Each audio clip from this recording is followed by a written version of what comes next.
Welcome to Thou Shalt Not Suffer, the Witch Child podcast. I'm Josh Hutchinson. I'm Sarah Jack. In this episode, we talked to Mary W. Craig about Borders witch hunt, Scottish witch hunts, and her upcoming book, Agnes Finnie, The Witch of Potterrow Port. Do you think people should read the Borders book before they read the Finnie book? That's what I think. I think that's a good idea to get you some good background on Scottish witch hunts, to read Borders witch hunt and learn about the 17th century witch hunt in Scotland, why it happened, what happened, why it was so different from English witch hunts, what they did differently, which was so much. They were brutal. It was not fun and games in Scotland. It was serious, deadly business involving a lot of violence. It was legal to torture in Scotland. You realized it's really incredible that the accused made it to the execution. And I know we saw accused in Salem perish in the prison, but nobody endured the amount of brutal examination that the victims of Scotland endured. In Scotland, they could torture you, in some cases, even if you were 8 years old. And the people that were fulfilling the different steps of the trial were getting paid well to do it. Yes, we'll learn about Broaders today, aka witch prickers, and what their role was in examining the suspects. We don't get into too much detail about what they did, but you can read all about it in the book, Borders Witch Hunt. She makes that medicine go down. And her approach to the book overall, it's very readable. It's informative. You learn a lot, but you enjoy the reading process of it. We've been realizing the different nuances of witch hunt management, mechanics, and behavior across the globe. And this was another one of those realizations because we just aren't used to seeing the victims experience what they did here. We like to remind people that in England and New England, they almost always hanged people. In Scotland, they did burn the bodies of the victims. Her research was extensive and her writing on it just perfectly descriptive and informative. And very visual. I felt like I could see it. It was very visceral. She really takes you to Scotland, to these small borders communities in Borders Witch Hunt. And then in Agnes Finnie, she's going to take us to the city of Edinburgh. We're going to learn about a not so great neighborhood called Potterrow Port, where everyone is unfortunate and has a low income. And we'll learn how little the king cares about these people. So after reading Borders Witch Hunt, we're getting to pull back another layer of the onion into the Scottish experience of witch hunting. Her writing about Agnes Finnie, it's an intimate portrait of an individual. You get to see witch hunts through the eyes of one person. You get details on individual lives and individual case. It's not a global survey of witch hunts. It's not one page for each case. It's a whole book for one person's witchcraft trial. Watch our social media. We will be posting about this book because our discussion coming up with Mary Craig is so enlightening, so eye-opening. It's such a pleasure to talk to her. She's one of those people you feel like you could just talk to her all day about this topic. we definitely could. The time flew by, but the information in the history that we gleaned from the conversation was incredible. You'll want to listen to this episode more than once, I guarantee. Borders Witch Hunt, I learned a ton about that, like the Scotland, the England thing. I really did. I think that will be helpful to listeners. I am so happy to introduce our guest, author Mary W. Craig. We will be talking about her book, Borders Witch Hunt, 17th Century Witchcraft Trials in the Scottish Borders, and her upcoming project, Agnes Finnie, the Witch of Potterrow Port.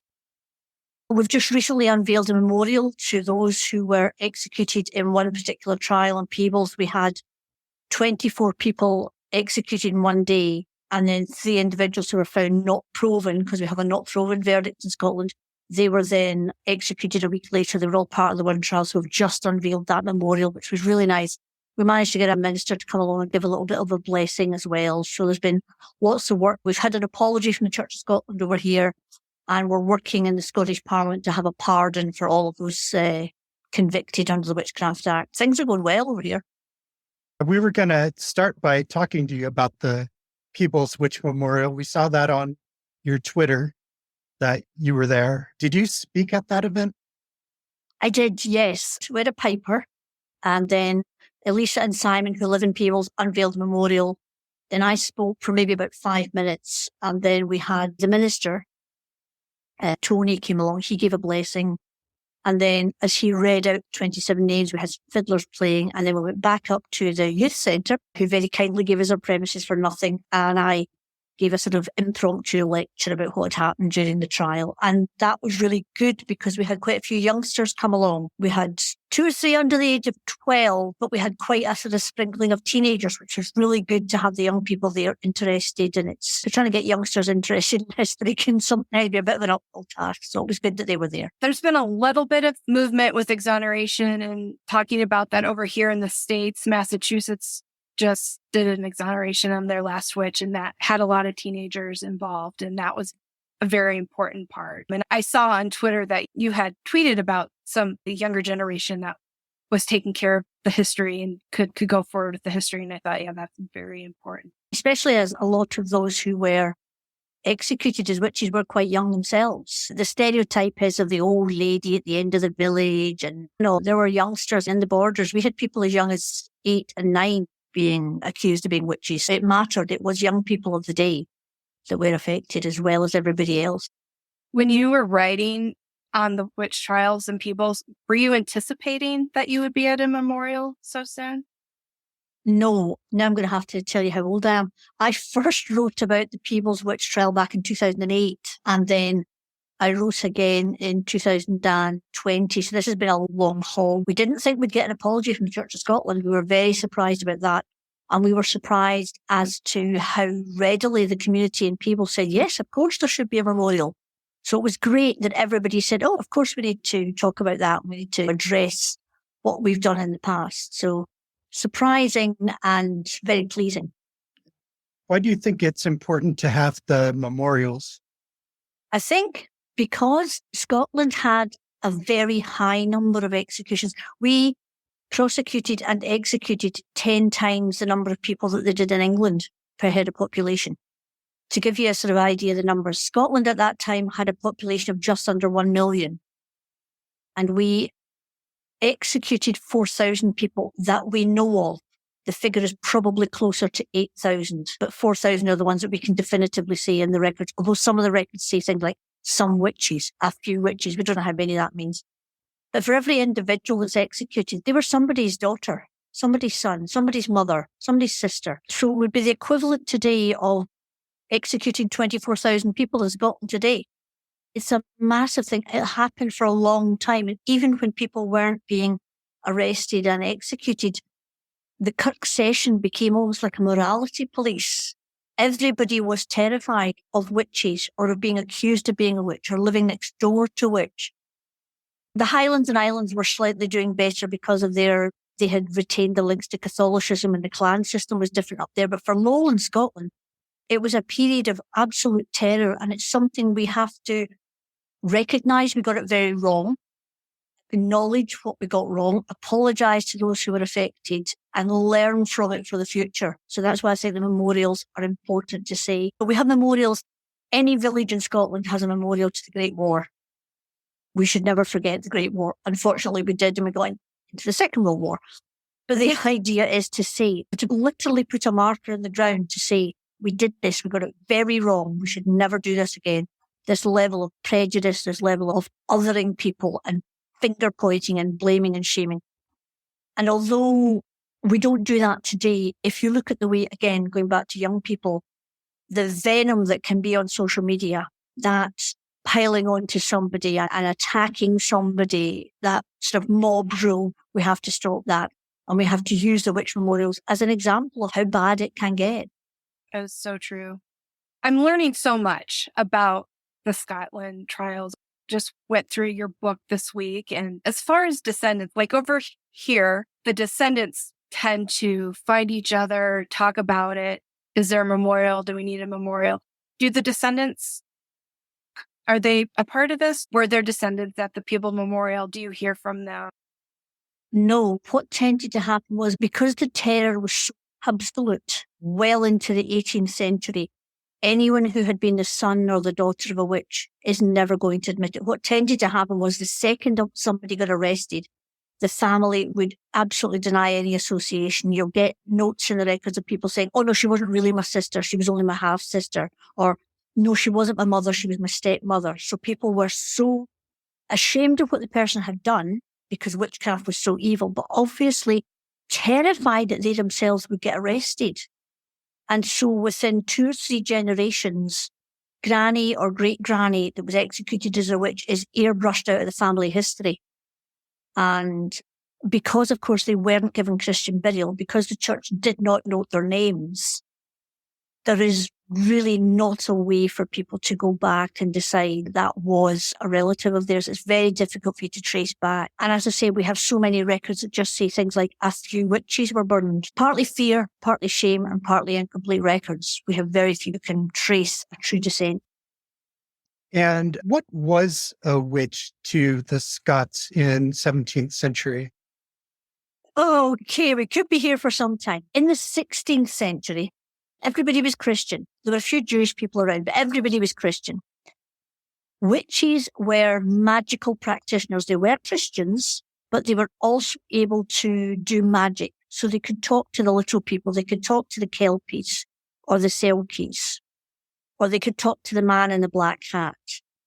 And he would help you find lost property, or you might see a charm when you were trying to help a child become well. So it would be somebody who was a healer who would help you in that way.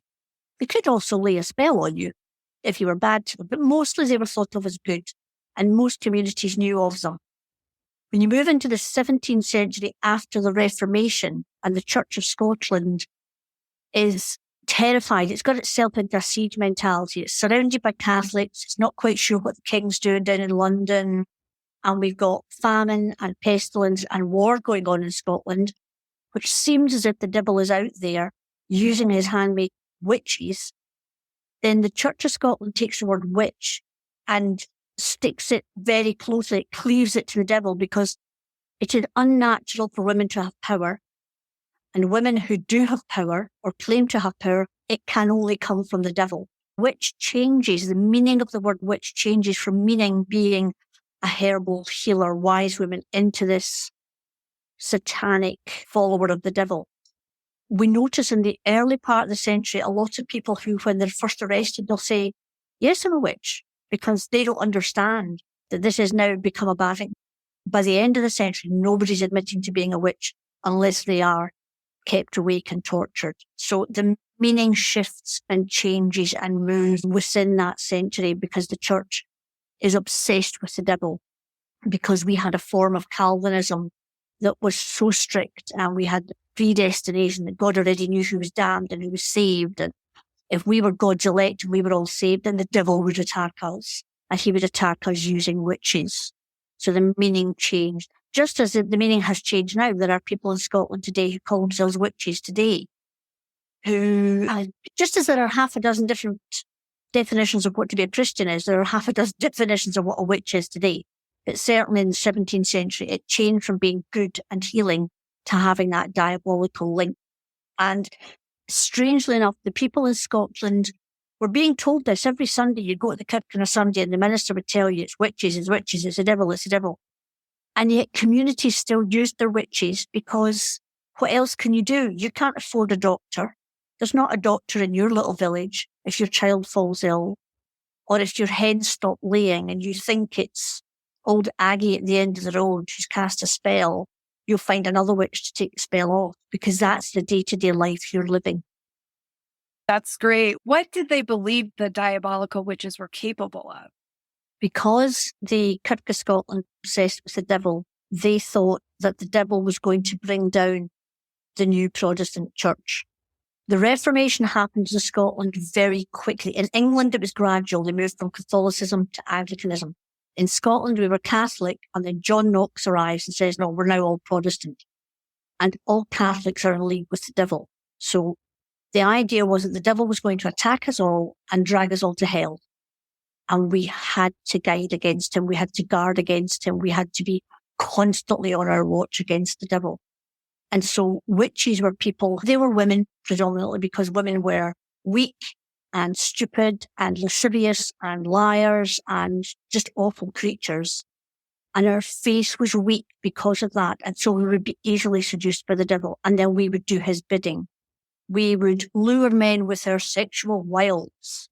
We would cast spells to make people die. We would make men impotent.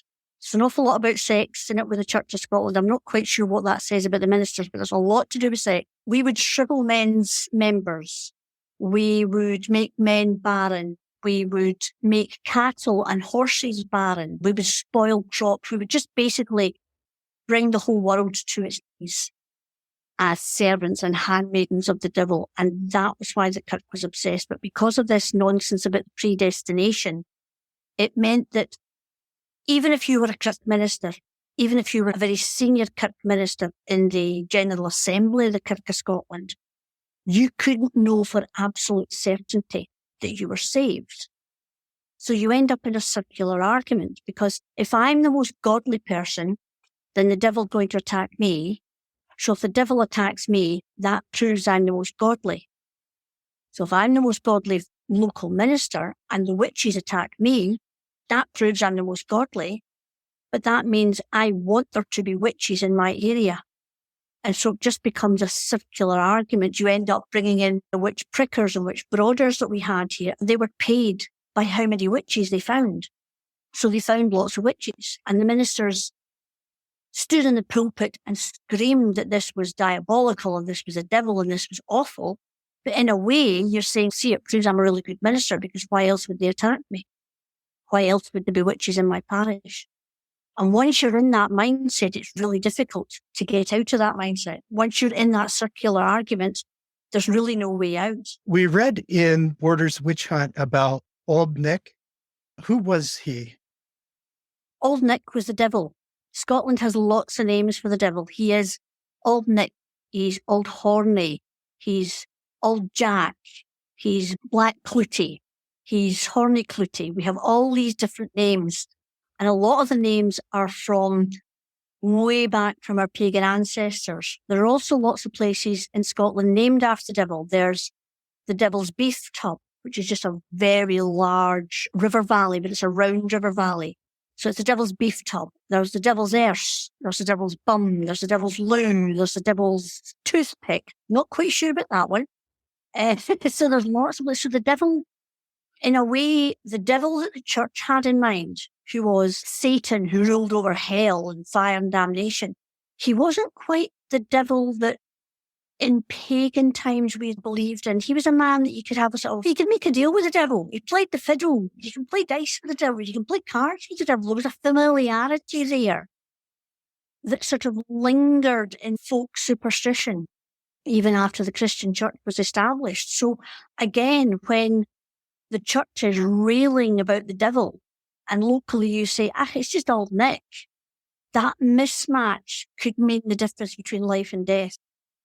I'm very curious, and I found the overlapping of the old and new beliefs quite a big deal. Yeah. Because like in all things, what people believe, ordinary people believe, and what society deems as acceptable, there's always a lag of several years. I have a friend who's an elder in the Kirk of Scotland, and he still won't walk under a ladder. And he laughs at himself for that superstition. Even though he is a practicing Christian, he still has that superstitious belief. And he knows it's ridiculous, but that's what he grew up with. So these folk beliefs linger on, and the original meaning, the original pagan meaning has been lost in time. But you keep all saying knock on wood, or you'll touch wood for good luck, or you won't cross a black cat's path, or breaking a mirror. All of these superstitions, we've lost the original meaning, but they're still there. We still all do it. We still go out at Halloween. We go out, guys, and you guys go out trick-or-treating. And that's going way back. That's pre-Christian. That's a pre-Christian festival that we all still know. I mean, it's fun and the kids get sweeties and candy. These superstitious beliefs hang on in there. And while now we smile at them and they're fine, because the Reformation was so recent for the Kirk of Scotland and because they had developed this sage mentality, they couldn't make any allowances for these old beliefs. So it didn't make sense. So that 50 years previously, your grandmother might have said a Catholic prayer as she was soothing an ill child. That was acceptable. Now, Catholicism had been tarred with the brush of being diabolical. It's very difficult to tell somebody they can't do something they've been doing for 50 years with no apparent harm. People's beliefs were in a transition, but what was acceptable was like a switch. Yeah. If you think about the modern day laws on things like homosexuality, society had moved on from homosexuality whilst lawmakers had not. Their thinking was about 30 years behind. And social change, same-sex marriages, things like that, the lawmakers are always behind what is the societal movement of what is acceptable within a society. And what we had kept on to our old pagan traditions in Scotland. We still do it today. You still throw coins in a fountain or down a wishing well. That, again, it's an old pagan belief. You take metal, which is precious, you put it into water, and water is a gateway into the world of the gods. Pre-Christian, we all do it when we're on holiday. That's part of the fun. You get some people who will still leave out. My grandmother would still leave out cheese and milk for the fairies that were in the wood at the back of her house. This would be in about 1930. She was still doing that. Admittedly, most of her neighbours thought she was a bit odd, but that belief was still with her. What were some factors in the high rate of witch trials and executions in Scotland? One of the highest problems was the king. When Elizabeth I dies in 1601 and James VI of Scotland goes down to England to become James I of Great Britain, he goes to London because that's where the money's to be made. And he takes most of his court away with him. So the senior nobility all go down to London, and it leaves a power vacuum in Scotland. And that's where the Kirk of Scotland just steps into that power vacuum. The problem was that James VI wanted a uniform faith across the whole of Britain. And he wanted to have the Episcopal faith or the Anglican episcopacy faith. Simply because England's 10 times bigger than Scotland, it was easier to go with the majority faith. He was in London, he was in England, going to go with the majority faith. The problem is that had a hierarchy which included bishops, and the Church of Scotland took one look at that and said that's Catholicism being shoved back in. And so instantly they were at loggerheads. Now initially, James VI wasn't too stupid, so he just thought, I'll just leave the Scots alone. His son, Charles I, comes along, wants to do the same thing, but he didn't have the same political nous as his father. So instead of leaving well alone, he decides he wants to impose this Episcopal faith onto Scotland. At the same time, Charles has fallen out with his English parliamentarians over taxation, and he's causing bother over in Ireland. So basically you end up with the English Civil War or the War of the Three Kingdoms. So you basically got civil war going on. So because you've got a war going on, the Kirk of Scotland turns around and says, well, see, it's the devil. It must be, because we're all good Calvinist Scots. Why would God inflict a war on us? It must be the devil. Why is God inflicting famine on us? He wouldn't. It must be the devil. So all the external factors are pushing it to being the devil, because that's your only get out of jail free card. There is no other explanation. It's like In the 1930s in Germany, everything was the fault of the Jews. It didn't matter what it was the fault of the Jews because that's what people were being constantly told. It was the same thing up here. Because, of course, if you start to admit for 1 second that it might not be the devil, then maybe you have to take responsibility for yourself. There's also the fact that in Scotland, we do have rotten weather up here. Let's be honest. It is absolutely pelting rain with me. I can see it today and it's supposed to be nice today. So we do have rotten weather. So if you have harvest failure and bad weather and war and famine and death, and then the 30 years religious war kicks off in the continent, and there are Catholics across in Ireland who are coming across into Scotland and going up and causing bother with the Irish clans, the whole world is in chaos. And halfway through the century, we chop the king's head off. Now that's pretty serious. Your king might be mad and your king might be bad. And your king might be mad and bad, but you don't chop his head off. And then in Scotland, we ended up, Oliver Cromwell comes up and imposed a republic on Scotland. So there were English soldiers based in Scotland. So the Scottish Covenanters say, our only king is Jesus Christ. So they end up doing a holy war. So in all of this chaos and confusion that you cannot control as a church, the only thing you can say for certainty is all of this is caused by the devil. And you have to believe that, because if you don't, then there's nothing the church can do about the king. There's nothing the church can do about Oliver Cromwell. They can't control the weather. They can't control the pestilence. They can't control the war in Europe. They can't control the Irish Catholics coming over. Only thing they can do is stick to their certainty. So they develop that siege mentality, and it lasts for a long time. They keep to this belief in the devil and witches and witchcraft for well over 150 years. Because to admit anything else, then their house starts to crumble. So that's why they are fixated on that. That was wonderful. Thanks for that very detailed explanation for that. The 17th century was a bad century across Europe because we had the Reformation in the previous century. And what you end up with in the 17th century is the Counter-Reformation. And you end up with the 30 years religious wars. You've got the German states fighting with each other. You've got France and Spain fighting. So there's wars all over the place. People are jockeying for position in Europe, which is utterly terrifying. So you've got religious uncertainty and war and soldiers and famine and plague and bad weather. And you as an individual have no control. And then you go to the one person who's going to tell you what's what, and it's the minister, and they're telling you what to do. And as I say, we had Charles I, we chopped his head off. We ended up in the Protectorate. Then Oliver Cromwell dies. His son comes along. We didn't like him. We got rid of him. Charles II comes back, but oh dear, he's married to a Catholic, so we're not quite sure about him. They don't have any children. And then James VII of Scotland, or James II of Britain, we had a lot of Jameses. He comes back. Oh dear, he's a Catholic, so we don't like him, so we bump him. So we end up with Mary and William of Orange coming over from the Netherlands. So for that entire century, there is very little stable government at the time giving us anything, because it's the government that's causing half the bother, because the government, whichever government, is always arguing with the church. So the only stable thing you have in Scotland is the Kirk of Scotland. Everything else is in flux all the time. And as I say, it lasts for that full century. Why were women believed more likely to be witches? Oh, there were 2 or 3 books. There was one known as the Malleus Maleficarum, which was written by a chap who may have been under the name Kramer, or may have been under the name Instatoris. He may or may not have been a Dominican, and he was kicked about the German states in the 16th century. There was a witch trial in Speyer, in one of the German states. And he had an argument with the Bishop of Speyer as to how they should conduct this trial. The bishop said, no, it's my town, we're doing it my way. And the women there were acquitted of witchcraft. And Kramer then said, you're an idiot, you're wrong. If you'd have done it my way, we'd have had them executed. And he wrote this book called Malleus Maleficarum, Hammer of the Witches, in which he basically outlined what a witch is and what you should do about it. So women are weak, lascivious, lying, deceitful, awful creatures, and therefore we are ready tools of the devil. A man is steadfast in his faith in the Lord.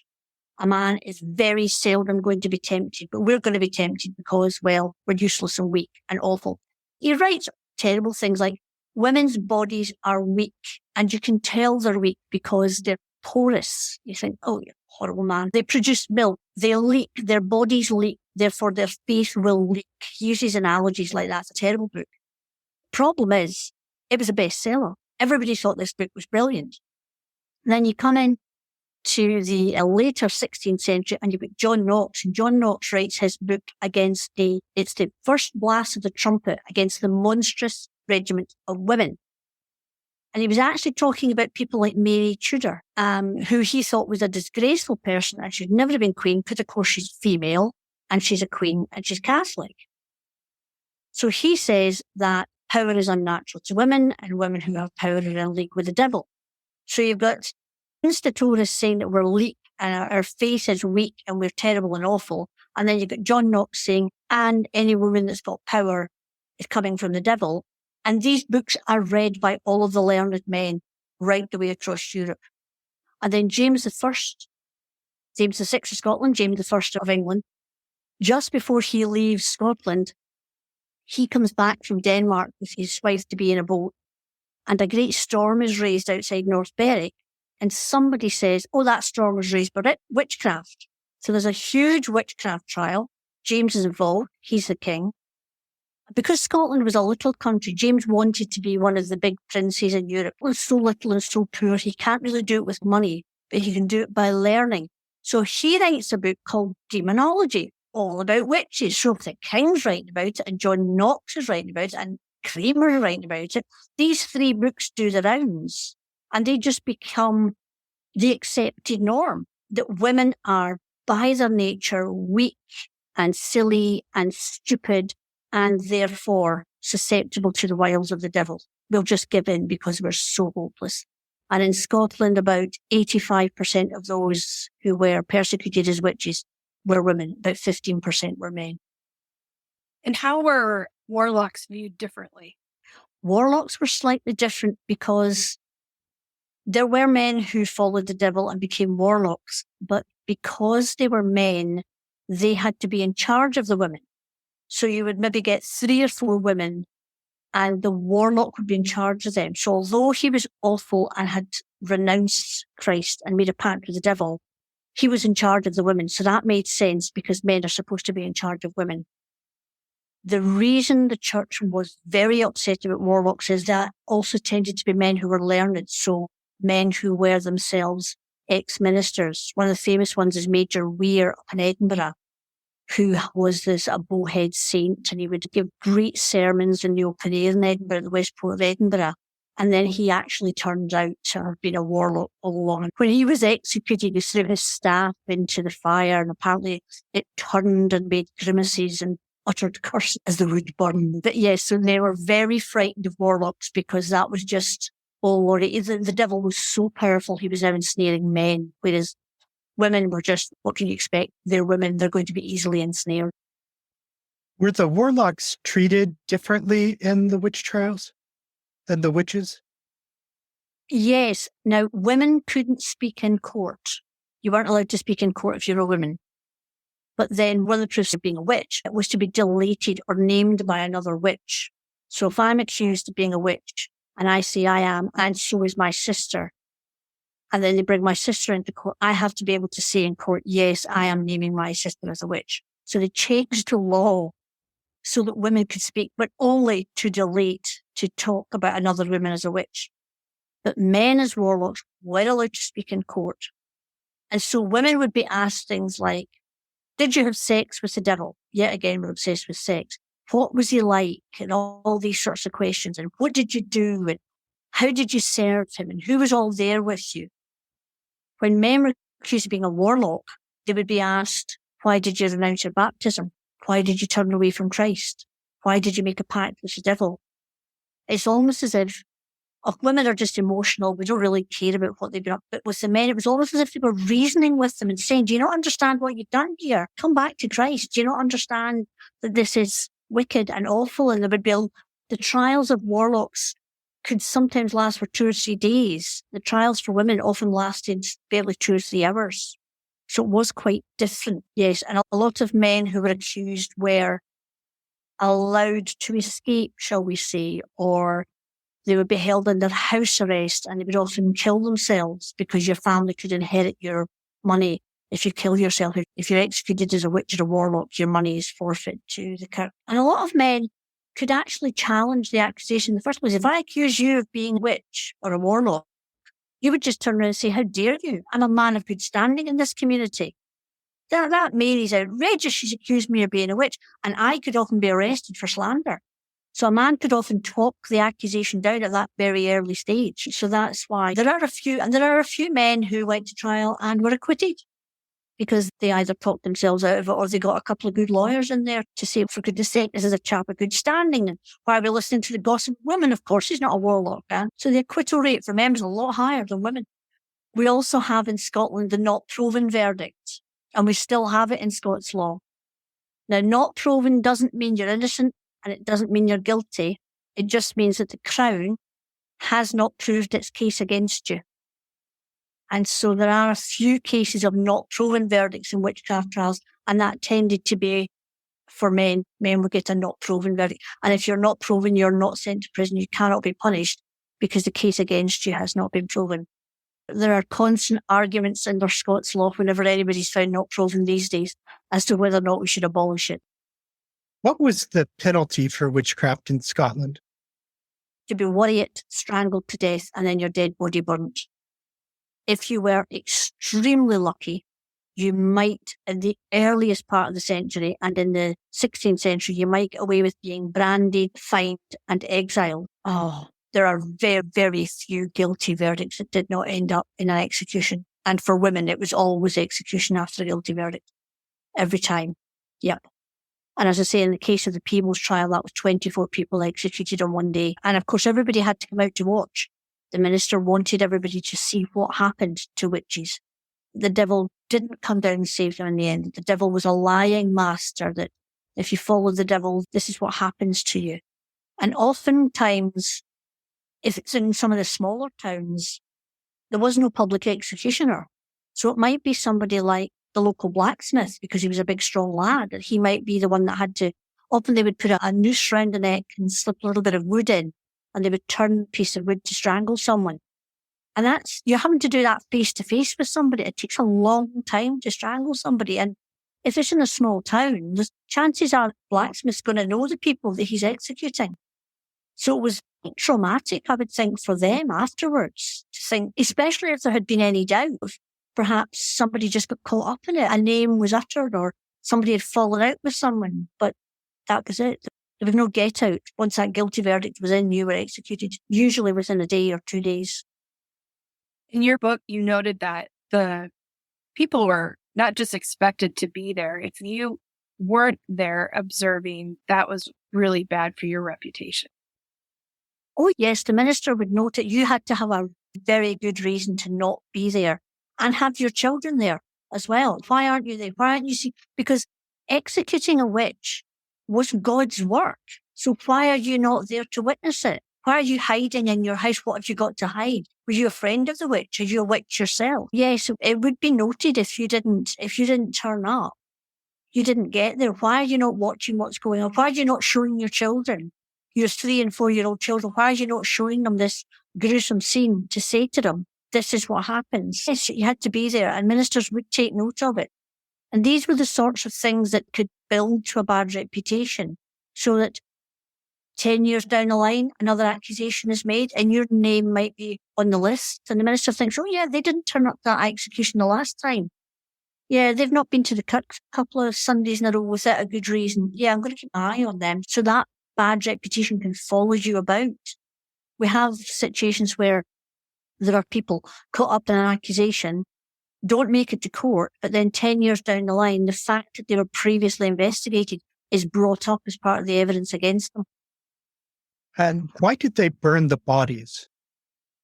It was so that there was nothing left, absolutely nothing left, because you had denied your faith, and your faith is everything.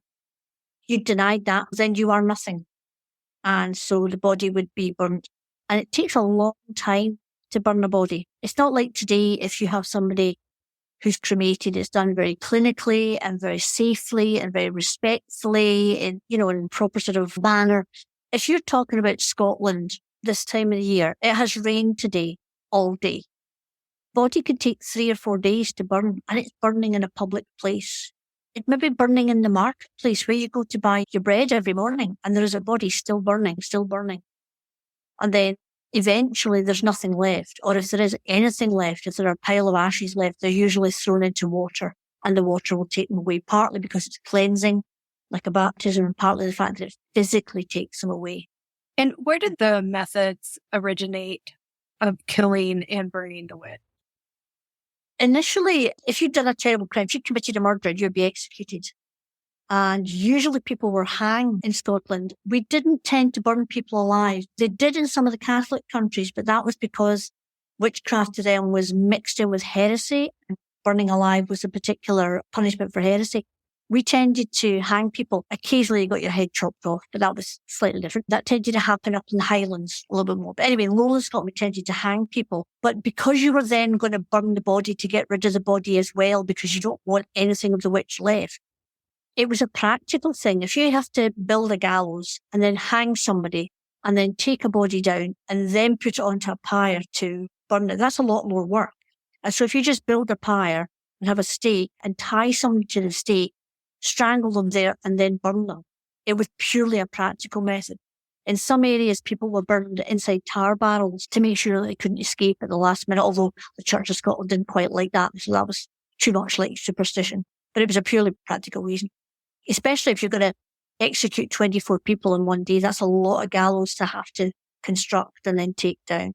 Because often witches weren't executed in a local place of execution. So you might have a big town and you would have a place of execution for those who were guilty of murder or rape or something horrible like that. Witches weren't executed there because they weren't even supposed to be executed alongside ordinary criminals, because ordinary criminals were bad, but they hadn't denied Christ. So they were separate. Even in their execution and even in their death, they were separate. And these witches didn't say they denied Christ. They just had because they were a witch. Yeah, all of them were Christian. They were absolutely Christian. And you can hear it. If you read through, the best thing I always find with the confessions is to actually read them out loud. And you can hear these women, especially in the early part of the century, they're genuinely confused as to what it is they're supposed to have done. Because they're not doing anything that their mother and their grandmother didn't do before them. They went out and they got herbs to help heal a child. And they said a little charm. What had this got to do with the devil? They didn't understand. And occasionally they might say things like, I met the man in the black hat. They meant a supernatural creature with a black hat. They did not mean the devil. And they couldn't, you can hear the fact that it's almost as if the ministers and the interrogators are saying one thing and the woman is saying another. It's like ships that pass in the night. They're just not understanding. There are some really poignant ones where people say things like, can I be a witch and not know it? They were genuinely confused by what was going on. It was only as the trials continued, and by the time you got to about 1649, then a lot of people are absolutely shutting up and they're saying nothing. They are saying absolutely nothing because they know that it doesn't matter what they say, it's going to be turned. Now, the interrogators tended to be the minister and tended to be led by the minister. They would ask what today we would say would be leading questions. But what they would say is, they wouldn't say to you, did you meet the devil? Because you're going to say no to that. What they'll say is, when you met the devil, who else was there with you? I said, but I didn't meet the devil. When you met the man in the black hat, was your sister with you? Was your mother with you? Was your daughter with you? And so they would ask questions in a way to get the women to incriminate themselves, although they didn't really understand. And as I say, by later in the century, people understood and people were saying nothing. And that's when they start to use things like walking and watching and waking and keeping people awake for days and days on end to get them into that mindset where they're going to confess to anything. You've talked about several methods that they used to test the witches. Were there others? There were the 4 proofs. The first proof was having a really bad reputation or a reputation of doing bad things. One was to be called a witch by another confessing witch. One was to confess to being a witch. And that was usually done. They would keep you awake for days on end and be badgering you the whole time. You're a disgrace to your family. You're a disgrace to your friends. And eventually you give in. They would hold lighted candles to your feet. They would string you up by your thumbs. They would break your arms, things like that. They would beat you to make you confess. The other one was the devil's mark. because it was thought that the devil laid his hands on you and it's a parody of Christ. And because he was unnatural, he would leave a mark on you that was unnatural. And then a witch pricker or a witch broader would arrive with a pin, maybe about 5 centimetres long, and he would put that into your shoulders or your neck or your head on, say, a mole or a freckle. And if you didn't cry out or it didn't bleed, that proved you had the devil's mark. And of course, acupuncture today, there are points in the body you can put a pin in. Often they would just keep on pricking somebody until they found the point that didn't bleed. You could be called a witch by another witch if you had marks on your body. And that goes back to biblical times where you're talking about people being leprous with sin. And so if you were a sinful person, if you'd gone to the devil, there would be marks on you. But it was mostly by keeping you awake and constantly talking at you the whole time. That was the main method that was used against you. It just amazes me that they survived everything to even get to the execution. It just seems like it was so harsh. Yeah, I'm surprised that those that didn't confess. I'm genuinely surprised at those that didn't confess at all. And there were some who absolutely to the end said, no, I'm not going to confess. There were lots of people who confessed and then at trial or just before the trial retracted their confession. And they said, I confessed because of the torture I was put under. You weren't allowed to be interrogated if you were under the age of 10, but we know that happened. You weren't allowed to be interrogated if you were what was known as addled in your wits, if you're mentally incompetent. But again, we know that happened. There were people who were put on trial who were quite obviously mentally incapable. And yet the local minister said, no, I want them sent to trial. And if they're mad, it's their own fault. That's what happens if you hang about the devil. And anyway, they're probably faking it. And it didn't matter if your family said, Granny's been a bit wandered for years, or even if you had a doctor to say, this person is mentally incompetent. The Kirk minister should, by sheer force of personality, just saying, no, I want them brought to trial. And they were brought to trial. But as I say, some of the confessions are so poignant. There's some little things like, I left out milk for the fairies. That's it, you're rich. Or I was taking care of my neighbour's little boy and I said a little rhyme over him to help him soothe him to sleep, which every mother and father has done that. You sing a little nursery rhyme to help your little one if they've got a fever. That now becomes a diabolical act. It's so poignant when you read what they're actually accused of doing. But underpinning all of that, as far as the Kirk was concerned, was this obsession that they had made a pact with the devil. What drew you to write a book about Agnes Finnie? Oh, I wrote the book about Agnes Finnie because I've been interested in the witches and witchcraft for ages and ages. And the reason I'm writing the book on Agnes Finnie is because she doesn't fit the stereotype. She's not a nice, cute little old lady living in a cottage. She's not gathering herbs to take care of her neighbours. She's a nasty so-and-so. She lives in a tenement slum. She's a shopkeeper selling dodgy goods. She's a moneylender. And it's very easy to be sympathetic to a sweet, grey-haired old granny who's gathering herbs in the countryside and who is persecuted by the church. And we all think that's terrible and awful and shouldn't have happened. It's much more difficult to be sympathetic to somebody who's not a sympathetic character. Agnes Finnie, for all she was a nasty piece of work and for all she was quite an unpleasant person, was still deserving of justice. The law should not have treated her the way it did. And that's why I wrote about it. And also the fact that she was in the city. And the book, just what life was like if you were poor in the city of Edinburgh at that time. Agnes Finnie's living in a place called Potterrow Port, which is, it's no longer there, but it's one of the high tenements in Edinburgh. So there's no sanitation, there's no running water. It's dark at night. It's freezing cold. Everybody's drinking as if there's no tomorrow because their lives are so miserable. At the same time as Agnes is alive, King Charles I has a camel which he keeps at Carstorphine, which is the west end of Edinburgh. And this camel goes out for a walk every day, except for a Sunday, because there's a good Christian camel that rests on a Sunday. And you can pay 6pence to go and see the camel. The camel has got a groom and it's got heated stables and it's got the best food and it's being fed, I don't know, sugar lumps and all sorts.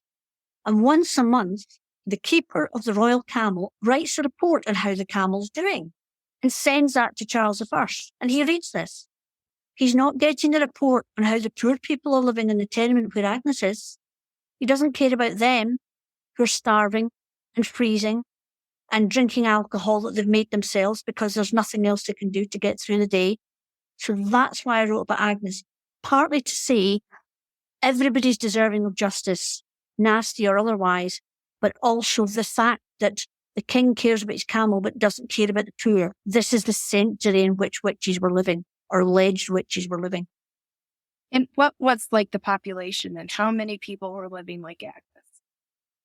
That's difficult to say because not everybody was registered. You might get a tenement that had 8 alleged houses in it, but you might have people who were so poor that when their husband went to work in the morning, they would get a lodger coming in off the night shift to sleep in their husband's bed. You had people sleeping in the back stairs of tenements because that was all they had. That was the problem. Nobody quite knew how many people were there. The conditions were so bad that 50% of all children never made it to their 5th birthday. You go to Edinburgh today and you've got the amazing guides that'll take you down the old town in Edinburgh, and they talk about Gardielou. It's all done as a joke kind of laugh, and everybody laughs about it. They were basically throwing excrement out of windows, and that's how people lived. There was no light, there was no heat, there was lice and fleas and cockroaches and rats. This was the life that King Charles I's subjects were living, whilst his camel in the West End of the city is being fed sugar lumps. So why did you choose to write a book about one particular individual after The Borders Witches was many trials and many people? So why focus on just one? I wanted to focus in on one person's life to look at the ordinary life of the person in a bit more detail. And I went through the records with the National Archives and the National Library in Scotland, and I was fortunate enough to find Agnes Finnie's entire trial records. So that allowed me to look at that in some detail. But also the fact that she lived just at the outbreak of the Scottish Civil War and the chaos and what is sort of throughout that book is the rising tension all the time. And we've got the wars going on in Ukraine and Russia at the moment. There's a war over there. But it's far away. We hear about it on the news, but it doesn't affect us on a daily basis. The war was right there in Edinburgh. Young men were getting called up. You might just be an ordinary person, and all of a sudden your son has to go to fight, either for the king or against the king. There were roving gangs round the city, armed men in the city. So there's all sorts of things bubbling up. And the fact that I could focus in on this one individual and see what her life was like and how she starts off just as a shopkeeper, maybe doing a little bit of money lending, all the way up to the time when she's arrested, where there are 20 accusations of witchcraft being laid against her by her neighbours. So I was able to look at it in a lot more sort of microscopic detail of one individual and how that came to pass. I was thinking how you probably just saw her coming, like who she was coming together before you because of all of your extensive research and your expertise on all of these things you're talking about. And then you find her in all these records. I'm sure she just jumped right out at you. Yeah, and the fact that she wasn't in a little cottage and she wasn't a sweet little old lady, because that would have been a very different book. Because from page 1, everybody would have gone, oh, that's a shame. Poor sweet little old lady. What's the big bad church going to do? Whereas this is, okay, Agnes. Oh, I see. You're like that, are you? And that's the challenge. The challenge of this is the reality. I'm not saying that Agnes was a horrible person because she was horrible. I'm saying that she wasn't a nice person, but she wasn't living in a nice time. She was trying to cope the best she could. And of course, she had all of she's a woman on her own, she's a widow, and women are only supposed to do certain things and act in certain ways. So that drew me to her because she's trying to struggle through and do the best she can. But because she was that slightly more unpleasant character, she was much more fascinating than a sweet little old lady. Why was she chosen to be an accused? She was accused. She was finally accused by her neighbours. Her neighbours went to the minister and complained about her. And then when the minister started to investigate, he ended up with these 20 accusations going back years and years. So there were neighbours saying things like, I had an argument with her and she made me go lame, or I had an argument with her and she blinded my husband. And all of these accusations then start to come out, and Agnes ends up arrested and sent to trial. So it's a sort of accumulation of different things that had happened, because at one point she's known in the neighbourhood as a witch. They know she's a witch. There's a couple called the Buchanans, and they go to her when their little boy is unwell. And you think, why on earth are they going to the witch? I mean, Agnes is known to be a bad-tempered so-and-so. Why are they going to this woman to try and help their little boy? Because there was nowhere else for them to go. They're poor. They can't afford a doctor. There's no doctor going down to the tenements. The minister from the kirk doesn't even go down to the tenements. They're basically a little world on their own in a little squalid corner of Edinburgh. They're in the capital city, and yet they're living a miserable life, and they have nothing else to do but go to Agnes. You think, why would anybody borrow money from her if she's so horrible? Where else can they go? They can't go to a bank.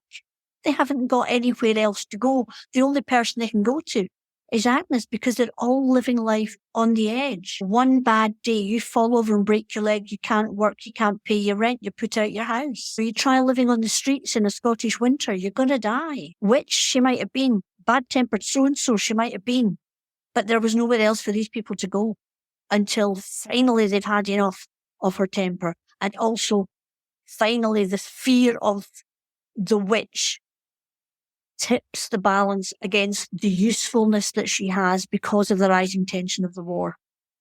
And so all these things come together, and eventually they've had enough and they go to the minister. And what was the evidence used against her? The evidence against her was what you and I would probably just think of as the accusation. So somebody would say, I had an argument with her in the street. She yelled at me, I'll send you halt and hame, and I developed a limp. And as far as the minister was concerned, that was proof positive. And if the minister says so, then the court just agrees. So it was actually just the accusation.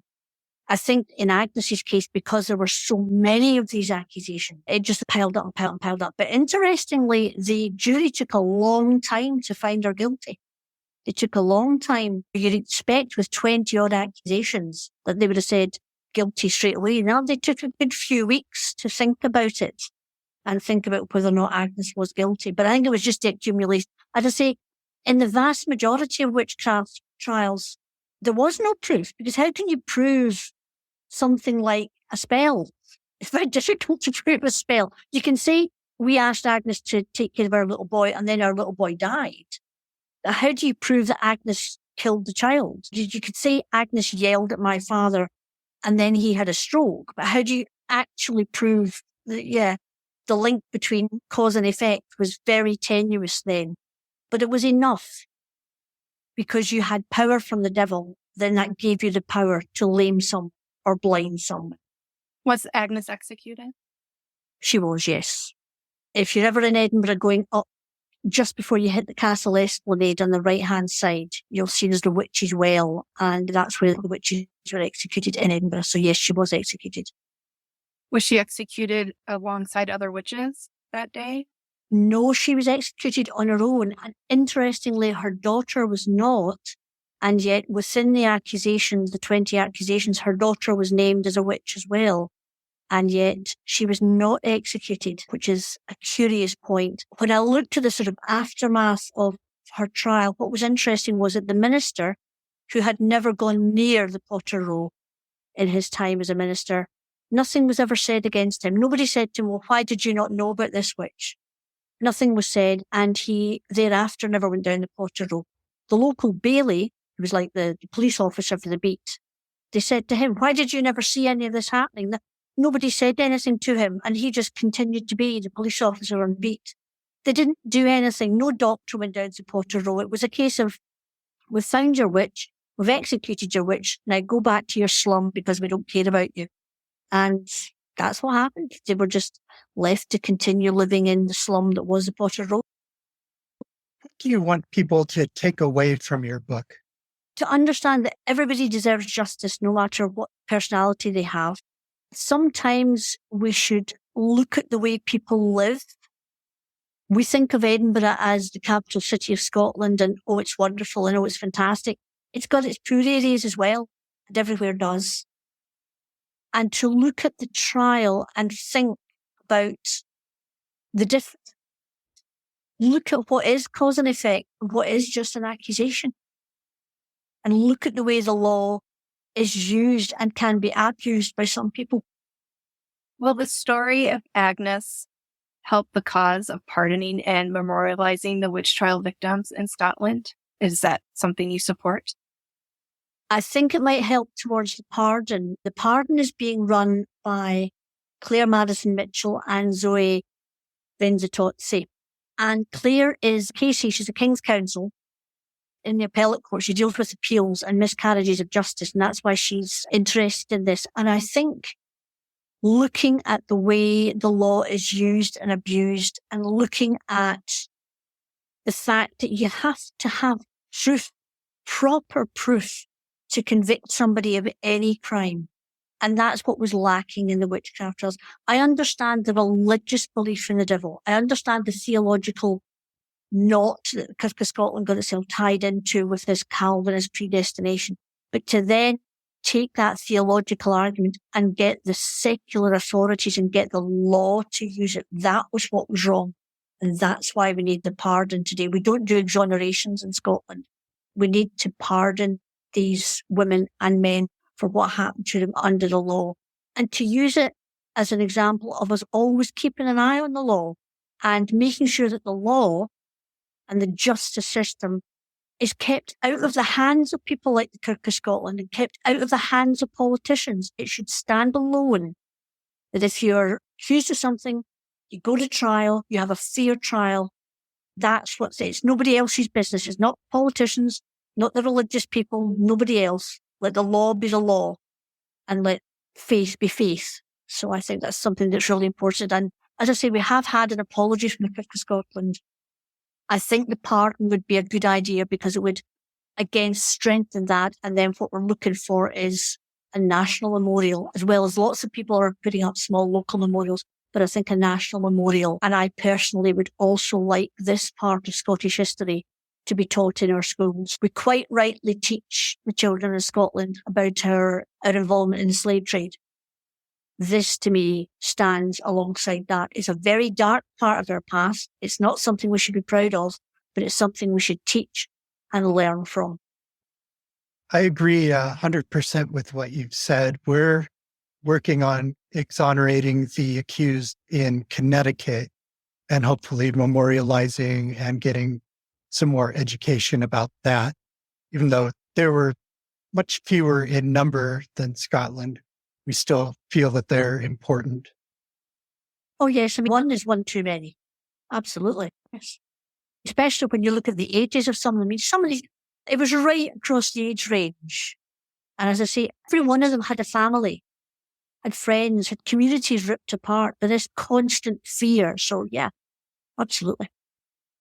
We really see the parallels in the history in what's happening in Scotland with the pardoning, what needs to happen in the state of Connecticut. It's all part of a very big message, educational message. And thanks for talking about this stuff with us. I want all of these, Agnes and others, to be known so that what you're saying, the changes that need to happen, can happen based on the injustices that we know, that we see now. One of the other reasons why I think we need to talk about apologies and pardons and memorials is the fact that there are still people today who are killed as witches. It's still happening to this day, and that is something. You can believe anything you want, but you can't use that belief to persecute another individual. And that's a really strong message that I think we still need to get across, because there are still women and men today being executed as witches around the world. We've recently spoke with an activist from South Africa, and he explained the situation there, and it's really eye-opening. There's so many people that are still tortured and killed. Was that Leo Igwe? This was Damon Leff that we spoke with. We're hoping to speak with Leo pretty soon. Leo's excellent. That's the saddest part, is the fact that we were 400 years on and it's still happening. So human beings can be so nice and so fantastic and so wonderful to each other. And we can produce amazing things like Beethoven's Ninth Symphony and the Mona Lisa. And yet we can equally be absolutely awful to one another. And we need to recognize that part of our personality and guard against it wherever we can. Is there anything that we could do to stop hunting witches in the present day? That's a difficult one because the witch hunts that are happening today have different roots. So a lot of the ones in Africa are rooted in the evangelical church. So it's coming from Christian belief.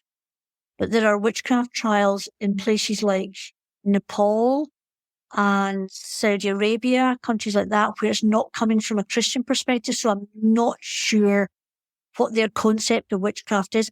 I think it's a case of talking about it, keeping it in the public domain, getting it recognised as what it is, which is terror, and speaking to people like Leo Egway, speaking to campaigners who are working in these actual countries and finding out what's going on there. I'm currently researching a book about colonial India and the witchcraft trials that took place there under British rule and the parallels that are still happening in some of the Indian states today. So it's difficult to pick apart exactly what's meant by witchcraft and witches in some of these areas, but it's speaking to local campaigners and making sure it's on the internet, it's on social media, it's in the news. I think that's what those of us here can do about it.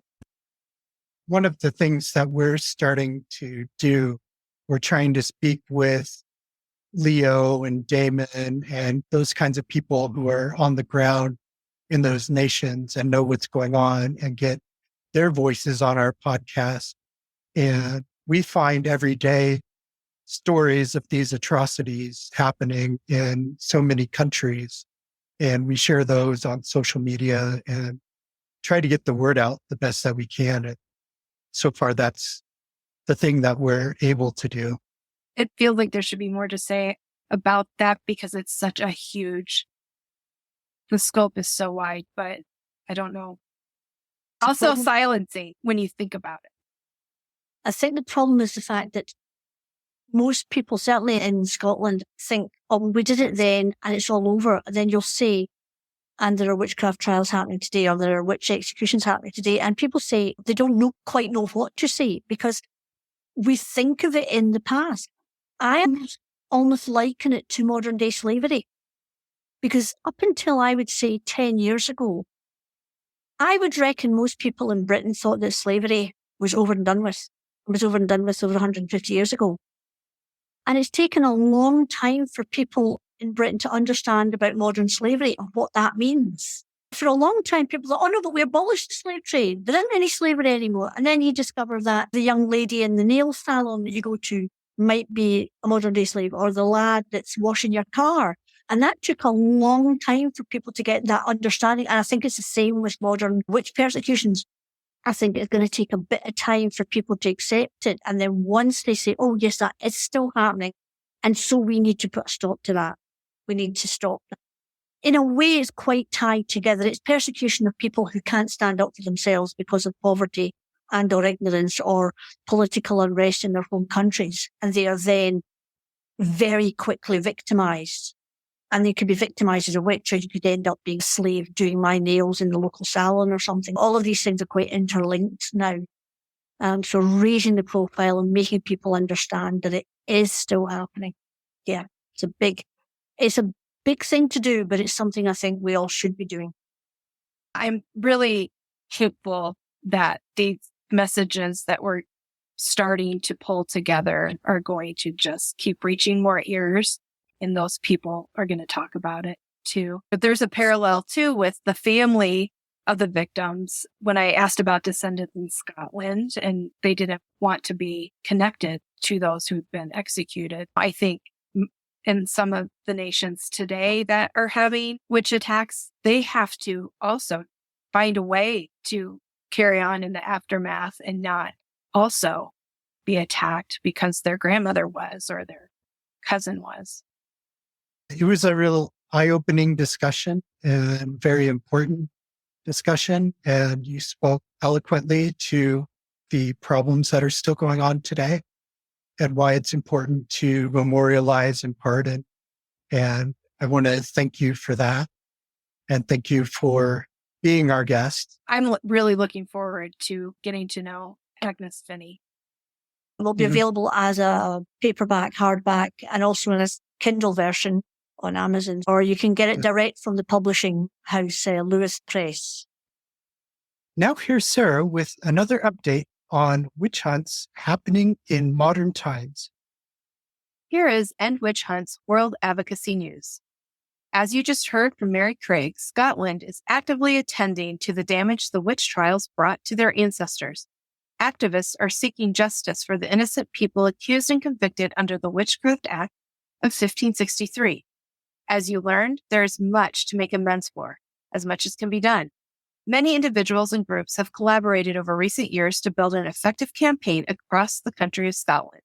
This effort can heal the massive trauma from their alleged witch executions and trials. Today, I want to briefly catch you up on their official progress and point you to the sources of information. The Scottish Parliament established a precedent of pardoning convictions of innocent past individuals when it passed the Historical Sexual Offences, Pardons and Disregards Act of 2018. Recognizing this precedent, King's Counsel Claire Mitchell submitted a petition to the Scottish Parliament for the pardoning of Scotland witches. She states, "History still records these people as convicted witches. Justice demands that this is put right. History should properly reflect what these people were, innocent, vulnerable people caught up in a time where allegations of witchcraft were widespread and deadly. This petition has a strong message and it's being heard. 2 official apologies have been declared to Scotland from within its leadership this year. First, on International Women's Day, March 8, 2022, the Scottish First Minister, on behalf of the Scottish Government, issued a formal apology stating, "I am choosing to acknowledge that egregious historic injustice and extend a formal posthumous apology to all of those accused, convicted, vilified, or executed under the Witchcraft Act of 1563. The second apology occurred at the General Assembly of the Church of Scotland when a unanimous motion was accepted based on a report by its Theological Forum to apologize for its role in the murders of thousands of people, mostly women, who were accused of witchcraft between the 16th, 17th, and 18th centuries. Following these landmark apology statements by the Scottish Government and the Church of Scotland, Member of Scottish Parliament Natalie Dawn submitted a member's proposal for a bill requesting a formal pardon, stating, "To build the fairer, more equal, and forward-thinking Scotland that we all want to see, we must address the historic abuses of our past. Under the Witchcraft Act of 1563, an estimated 3,837 people were accused of witchcraft in Scotland, with approximately 2,500 executed between 1563 and 1736. As Claire Mitchell so clearly pointed out in her petition, Scotland's victims were caught up in a time where allegations of witchcraft were widespread and deadly. The world today must admit that thousands of living alleged witches are caught up now in a time where allegations of witchcraft are widespread and deadly. The deadly time is still here. It's called today. Actions must be taken to intervene for alleged witches in Africa and the Asian Pacific that are being attacked, tortured, and killed in this deadly time. Can you accept that witch hunt thinking has not ended? It has not disappeared. It has not stopped. These strongly held fears must be addressed and stopped immediately. While we watch and wait, let's support the victims across the world. Use your social power to help them. Support them by acknowledging and sharing their stories. Please use all your communication channels to be an intervener and stand with them. The world must stop hunting witches. Please follow our End Witch Hunts movement on Twitter at _End Witch Hunts and visit our website at endwitchhunts.org. End Witch Hunts movement and Thou Shalt Not Suffer podcast support the worldwide movement to recognize and address historical wrongs. Thank you for that informative news segment, Sarah. You're welcome. And thank you for listening to Thou Shalt Not Suffer, the Witch Trial podcast. Join us next week. Like, subscribe, or follow wherever you get your podcasts. Visit us at thoushallnotsuffer.com. And remember to tell all the people in your life about our show. Support our efforts to end modern witch hunts. Visit endwitchhunts.org to learn more. Have a great today and a beautiful tomorrow.